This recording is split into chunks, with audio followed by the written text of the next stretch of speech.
Nabi dan Rasul adalah manusia-manusia pilihan yang bertugas memberi petunjuk kepada manusia tentang keesaan Allah Subhanahu wa Ta'ala dan membina mereka agar melaksanakan ajarannya.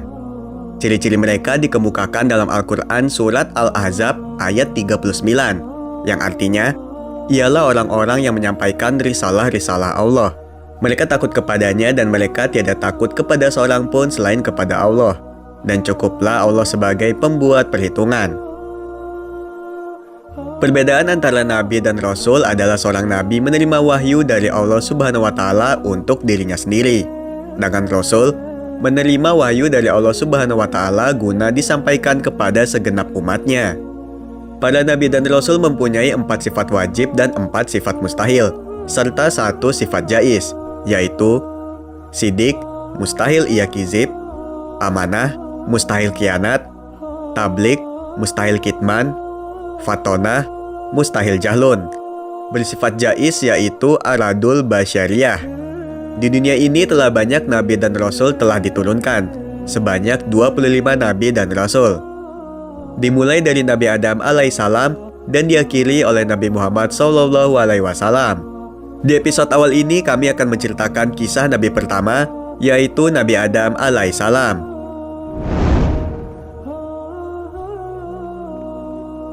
Setelah Allah menciptakan bumi dengan gunung-gunungnya, laut-lautannya, dan tumbuhan-tumbuhannya, serta menciptakan langit dengan matahari, bulan, dan bintang-bintangnya yang bergemerlapan, Dia menciptakan malaikat-malaikatnya.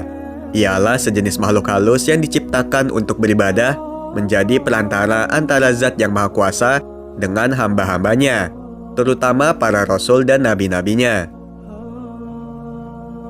Kemudian tibalah kehendak Allah untuk menciptakan sejenis makhluk lain yang akan menghuni dan mengisi bumi, memeliharanya, menikmati tumbuh-tumbuhannya, mengelola kekayaan yang terpendam di dalamnya, dan berkembang biak turun-temurun sebagai warisan sepanjang masa yang telah ditakdirkan bagi mereka. Para malaikat merasa khawatir ketika diberitahu oleh Allah akan kehendaknya untuk menciptakan makhluk lain, khawatir bahwa kecuaian atau kelalaian mereka dalam ibadah dan menjalankan tugas, atau karena pelanggaran yang mereka lakukan tanpa disadari, bisa menjadi penyebabnya. Mereka berkata kepada Allah, "Wahai Tuhan kami, mengapa Tuhan menciptakan makhluk lain selain kami, padahal kami selalu bertasbih, bertahmid, melakukan ibadah, dan mengagungkan nama-Mu tanpa henti-hentinya? Sedangkan makhluk yang Tuhan akan ciptakan dan turunkan ke bumi, niscaya akan bertengkar satu sama lain, saling bunuh-membunuh, berebutan menguasai kekayaan alam yang terlihat di atasnya dan terpendam di dalamnya, sehingga akan terjadi kerusakan dan kehancuran di atas bumi yang Tuhan ciptakan itu." Allah menjawab kekhawatiran para malaikat itu dengan mengatakan, "Aku mengetahui apa yang kamu tidak ketahui, dan aku sendirilah yang mengetahui hikmah penguasaan Bani Adam atas bumiku. Bila aku telah menciptakannya dan meniupkan roh kepadanya, bersujudlah kamu di hadapan makhluk baru itu sebagai penghormatan, bukan sebagai sujud ibadah, karena Allah melarang hambanya beribadah kepada sesama makhluknya." Kemudian, Adam diciptakan oleh Allah dari segumpal tanah liat, kering, dan lumpur hitam yang berbentuk. Setelah bentuknya disempurnakan, Allah meniupkan roh ciptaannya ke dalamnya, dan ia berdiri tegak menjadi manusia yang sempurna. Iblis, di sisi lain, membangkang dan enggan mematuhi perintah Allah seperti para malaikat yang lain, yang segera bersujud di hadapan Adam sebagai penghormatan bagi makhluk Allah yang akan diberi amanat menguasai bumi dengan segala isinya. Iblis merasa lebih mulia, lebih utama, dan lebih agung daripada Adam, karena ia diciptakan dari unsur api, sedangkan Adam dari tanah dan lumpur. Kebanggaannya dengan asal-usulnya menjadikan ia sombong dan merasa rendah untuk bersujud menghormati Adam seperti para malaikat yang lain, walaupun diperintahkan oleh Allah. Allah bertanya kepada iblis, "Apakah yang mencegahmu sujud menghormati sesuatu yang telah aku ciptakan dengan tanganku?" Iblis menjawab, "Aku adalah lebih mulia dan lebih unggul daripada dia. Engkau ciptakan aku dari api dan menciptakannya dari lumpur." Karena kesombongan, kecongkakan, dan pembangkangannya melakukan sujud yang diperintahkan, Allah menghukum iblis dengan mengusirnya dari surga dan mengeluarkannya dari barisan malaikat, disertai dengan kutukan dan laknat yang akan melekat padanya hingga hari kiamat. Iblis dengan sombong menerima hukuman Allah itu, dan ia hanya memohon agar diberi kesempatan untuk hidup kekal hingga hari kebangkitan di hari kiamat. Allah meluluskan permohonannya, dan ditangguhkanlah hukuman iblis sampai hari kebangkitan. Iblis tidak berterima kasih dan bersyukur atas pemberian jaminan itu, malah mengancam dan menyesatkan Adam sebagai sebab terusirnya dia dari surga dan dikeluarkannya dia dari barisan malaikat. Iblis akan mendatangi anak-anak keturunan Adam dari segala sudut untuk memujuk mereka meninggalkan jalan yang lurus dan bersamanya menempuh jalan yang sesat, mengajak mereka melakukan maksiat dan hal-hal yang terlarang, menggoda mereka agar melalaikan perintah-perintah agama, dan mempengaruhi mereka agar tidak bersyukur dan beramal soleh. Kemudian Allah berfirman kepada iblis yang terkutuk itu, "Pergilah engkau bersama pengikut-pengikutmu yang semuanya akan menjadi isi neraka jahanam dan bahan bakar neraka. Engkau tidak akan berdaya menyesatkan hamba-hambaku yang telah beriman kepadaku dengan sepenuh hatinya dan memiliki akidah yang mantap yang tidak akan tergoyah oleh rayuanmu, walaupun engkau menggunakan segala kepandaianmu menghasut dan memfitnah." Allah mengajarkan kepada Adam nama-nama benda yang berada di alam semesta dan memperagakan benda-benda tersebut di depan para malaikat. Para malaikat tidak mampu memenuhi tantangan Allah untuk menyebut nama-nama benda tersebut, dan mereka mengakui ketidaksanggupan mereka dengan berkata, "Maha Agung Engkau, sesungguhnya kami tidak memiliki pengetahuan tentang sesuatu kecuali apa yang Tuhan ajarkan kepada kami. Sesungguhnya Engkaulah yang Maha Mengetahui dan Maha Bijaksana." Adam kemudian diperintahkan oleh Allah untuk memberitahukan nama-nama itu kepada para malaikat. Dan setelah diberitahukan oleh Adam, Allah berfirman kepada mereka, "Bukankah aku telah katakan padamu bahwa aku mengetahui rahasia langit dan bumi dan mengetahui apa yang kamu lahirkan dan apa yang kamu sembunyikan?" Adam dan Hawa diberi tempat oleh Allah di surga, dan bagi mereka diciptakan Hawa untuk mendampingi Adam dan menjadi teman hidupnya. Allah berpesan kepada Adam, "Tinggallah engkau bersama istrimu di surga. Rasakanlah kenikmatan yang berlimpah-limpah di dalamnya. Makanlah buah-buahan yang lezat yang terdapat di dalamnya sepuas hatimu dan sekehendak nafsumu. Kamu tidak akan merasa lapar, dahaga, ataupun letih selama kamu berada di dalamnya. Akan tetapi, aku ingatkan janganlah makan buah dari pohon ini yang akan menyebabkan kamu celaka dan termasuk orang-orang yang zalim. Ketahuilah bahwa iblis itu adalah musuhmu dan musuh istrimu.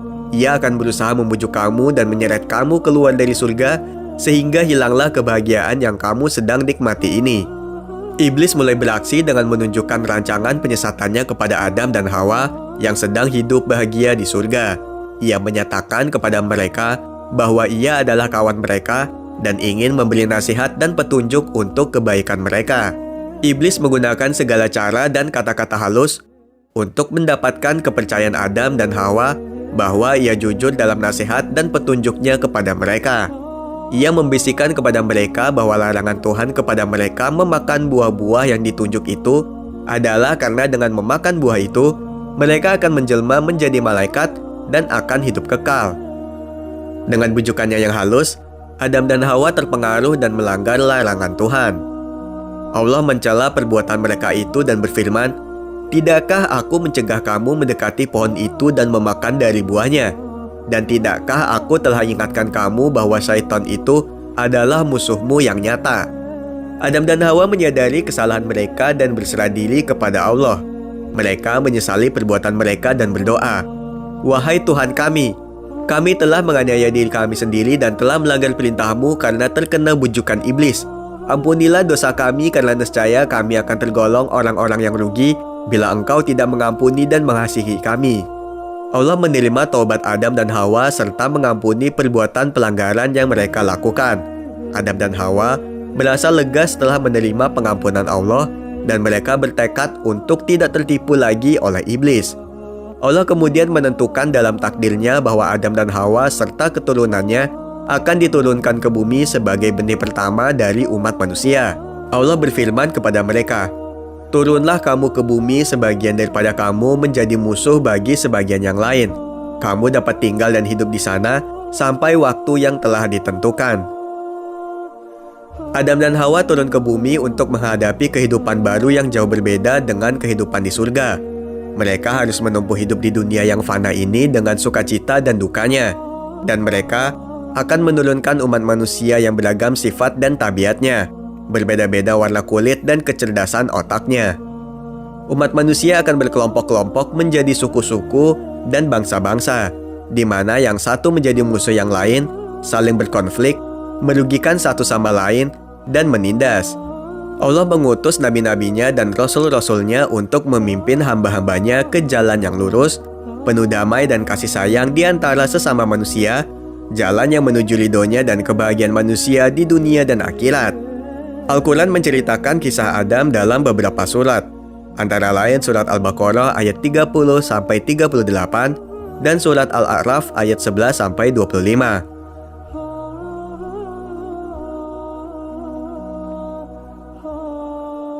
Pengajaran yang dapat dipetik dari kisah Adam adalah hikmah dari perintah dan larangan Allah kadang-kadang tidak dapat dipahami oleh otak manusia atau makhluknya yang terdekat. Oleh karena itu, manusia harus tunduk dan patuh kepada kehendaknya meskipun terkadang tidak sepenuhnya memahami alasan dibaliknya. Manusia memiliki sifat-sifat lemah seperti lalai, lupa, dan kilaf, bahkan yang sempurna sekalipun.